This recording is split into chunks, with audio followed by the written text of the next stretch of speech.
I move that the bill be now read a second time.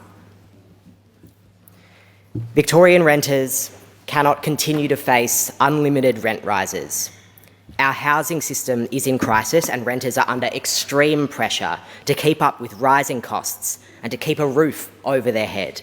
Too many people are one rent rise away from homelessness. Too many people are cutting back on food and other essential items just to make sure that their rent is paid and they have a place to call home.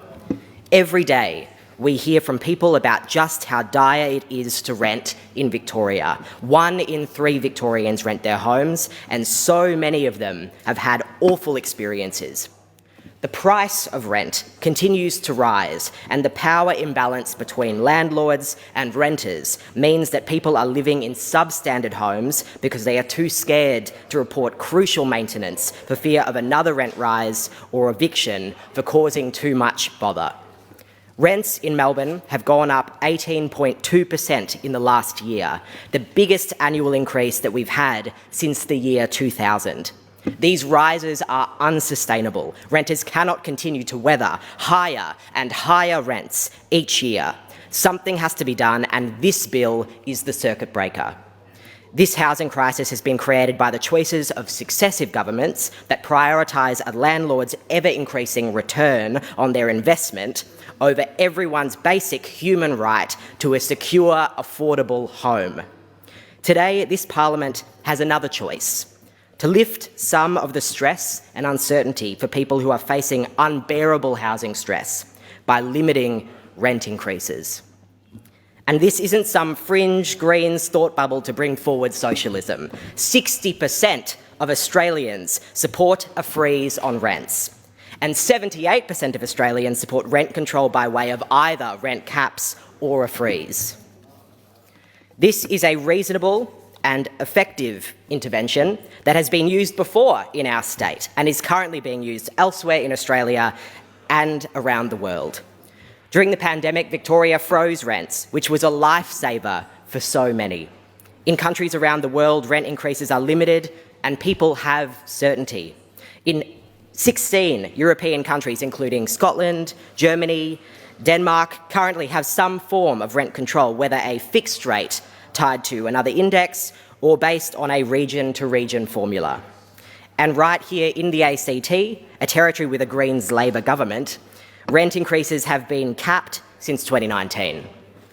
This urgent situation here in Victoria needs urgent action.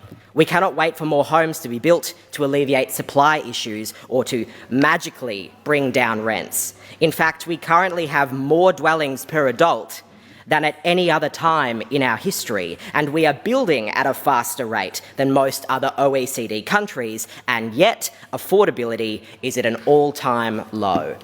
People need relief from unlimited rent increases now. That's why this bill will freeze rents at the rate that they were on January 1, 2023, and will put an end to out-of-control rent rises. This means that for a period of 2 years, the going rent for a property cannot be increased. The rate is retrospective to prevent landlords from increasing prices in response to the legislation. For properties that weren't being leased at the start of this year, there are provisions to set the rent at the most recent rate since 2021. For a property that has not previously been let, the rental rate will be based on similar homes in the same area at no more than 10% above the median rate. Tenants will still be able to challenge a rate if they believe it to be excessive. After the 2-year rent freeze, rent increases will be capped to 2% every 2 years to ensure that renting remains affordable and secure into the future. With 82% of renters experiencing housing stress, this is a rate that allows wages the chance to catch up with the cost of rent, which has spiralled out of control and beyond the rate of inflation for too long. Too many people are staring down the barrel of eviction or financial stress. People are going without medication or can't afford to turn their heater on this winter because their rent is too damn high. These limits on rent increases will offer some relief from unlimited surges in rents. Under this bill, rent will be linked to the property, not the tenant or tenancy, to avoid people being evicted to allow for rent increases. Beyond freezing and capping rent increases, this bill seeks to end no grounds evictions at the end of a fixed-term lease. This will strengthen a tenant's right to remain in a secure, affordable home. Rental properties are people's homes. Renters set up a life and community around their home. Their children attend nearby schools, work is within a reasonable distance, local friends and networks are formed. Many people rent for decades, some for their entire life. And with home ownership becoming increasingly unattainable, it's important that rental homes are stable places to live and an opportunity to put down roots. That's why this bill ensures that rental providers will no longer be able to issue a notice to vacate just because a fixed-term residential rental agreement has ended. This is common practice elsewhere in the world where tenants can rely on continuing tenancy unless they stop paying rent or otherwise breach the terms of their tenancy.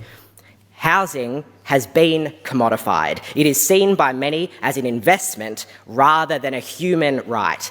We need these urgent actions to ensure that everyone has a safe, secure and affordable home. Addressing unlimited rent increases is just one part of this puzzle. There are still many other reforms needed to address the state's housing crisis. We need to regulate the short stays industry to prevent greedy landlords from switching their rental investment property into an Airbnb so they can continue to cash in on the unregulated market while others are living in tents. We need a massive investment in public housing, built by a public builder. We need property developers to pay their fair share by requiring them to include 30% public and affordable homes in new developments and 50% in special development zones. We need a legislated goal to end homelessness in Victoria by 2030 and more long-term funding for homelessness services. Our planning system should work to mandate better developments without stripping powers from local government. And our taxation system should be reformed to strengthen and properly enforce the vacancy tax, overhaul stamp duty, and make some big changes federally to negative gearing and capital gains tax. And very importantly, political donations from property developers should be banned at all levels of government. And while freezing and capping rents will put an end to unlimited rent rises and ending no grounds evictions will allow for more stable tenancies, there's still much more that needs to be done to make renting fairer. Renters are too often treated like second-class citizens. Rental standards are still lacking and poorly enforced.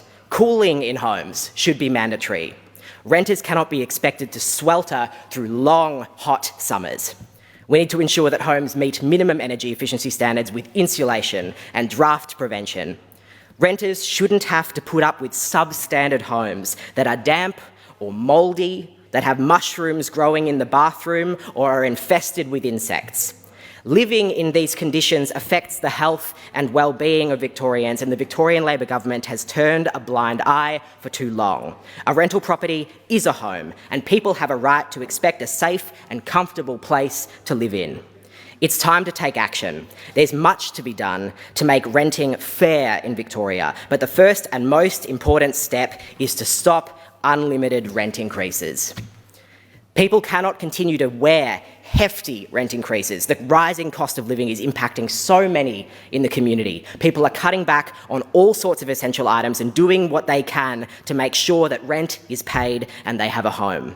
How long are renters expected to keep copping the endless rises in rents? It's not like they ever decrease. Freezing rents for 2 years will provide immediate relief for renters in increasingly uncertain times and buy the government some time to address the broader issues faced by renters. I commend this bill to the House.